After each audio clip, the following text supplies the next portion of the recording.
The invisible hand of the market will feed you. The baker should bake, and the butcher should butcher, and the candlestick maker should make candlesticks, and it'll all work out. Each person does their best, and they trade.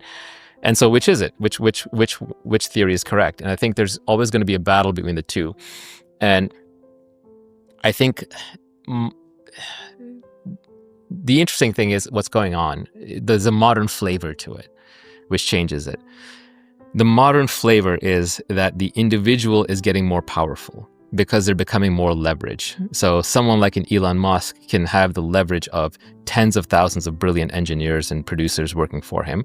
He can have factories of robots manufacturing things. He can have hundreds of billions of dollars of capital behind him, and he can project himself through media to hundreds of millions of people. That is more power than any individual could have had historically. So the great men of history are becoming greater. That said, that same leverage is increasing the gap between the haves and have-nots. So in the wealth game, more people are winning overall and the average is going up. But in the status game, there are essentially more losers. There are more invisible men and women who are getting nothing out of life and have no leverage, relatively speaking.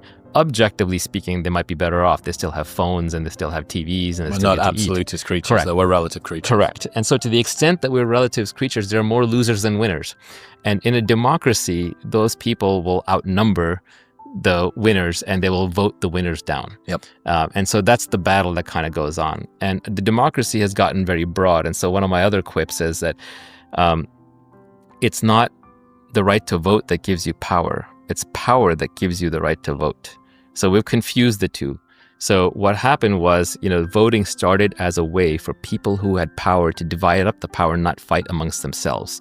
The winners of the revolution, the winners of the war, the people in the House of Lords and the House of Commons, they divide up power amongst themselves. They say, hey, we have all the money, we have the power, we are the knights, we have the swords, we have the warriors, we could kill everybody, but we don't want to just fight each other all day long. We don't want to be Game of Thrones forever. So we're going to divide up power by voting amongst ourselves. But then as society goes on and becomes more and more peaceful, that franchise for voting gets spread. It gets spread to people who don't have land, who don't have power, who may not be able to inflict physical violence. And then eventually you get to the point where everybody's voting. Everybody's voting, and everybody's voting for candy and fairies and, all the free things in life. And then eventually people start voting to oppress each other. The 51% in any domain vote to oppress the 49. It's the tyranny of the majority. But not all of them are willing to back that up with physical power.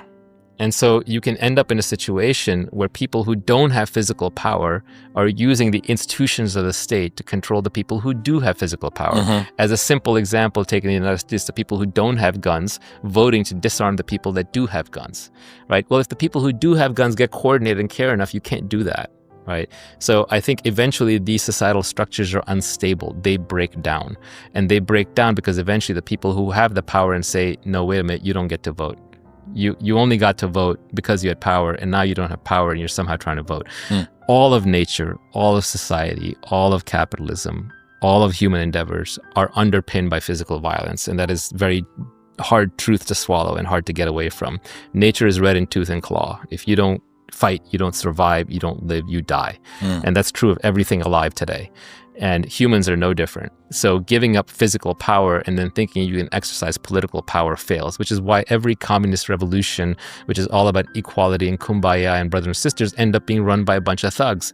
Because if you don't have a way to divide up the wealth based on merit, then it's always going to be based on power and influence. So the thugs with the guns always win in the end.